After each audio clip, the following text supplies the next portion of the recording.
So అతను ఈ యొక్క పిక్నిక్ ఉద్దేశించి 2 ముక్కలు మీ స్పందన తెలియపరచాలని కోరుకుంటాం. ఇవన్నీ రికార్డ్ అవుతాయి.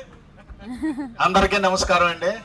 ఎంతకన్నా ఎవరు చేయగలరండి? ఇది ఒక్క డాక్టర్ రాజపాత్రుడు గారికి, నరవ రాంబాబు గారికి, తాతాజీ గారికి, మిగతా మా తోటి సభ్యులు, మా మిత్రులు, వాళ్ళకే సాధ్యం అవుతుందండి, ఇంకెవరికి కాదు. ఎంత తిన్నామండి, ఎంత మంది అండి, ఊహించిన దానికన్నా ఎక్కువ అయిపోయిందండి, డబల్. అవన్నీ సాధించగలరు, చేయగలరు, ఏదైనా చేయగలరు, సత్తా ఉన్నాయని ఒక డాక్టర్ రాజపాత్రి గారు ఒకరే. అది కంఠపదంగా అందరి వాయిస్ తో ఒకసారి చెప్పగలం. నెక్స్ట్ టైం కూడా ఇంకా భారీగా చేస్తారు, అది గ్యారంటీగా నాకైతే నమ్మకం ఉంది. ఇంకా ఇంకా ఇంకా ఇంకా ఇంకా అలా పెరుగుతూనే ఉంటది. ఈ అవకాశం ఇచ్చినందుకు అందరికీ ధన్యవాదాలండి. సూపర్ సార్, బాగా చెప్పారు. సో ఇప్పుడు మైక్ ఇవ్వండి సార్, మాట్లాడతారు.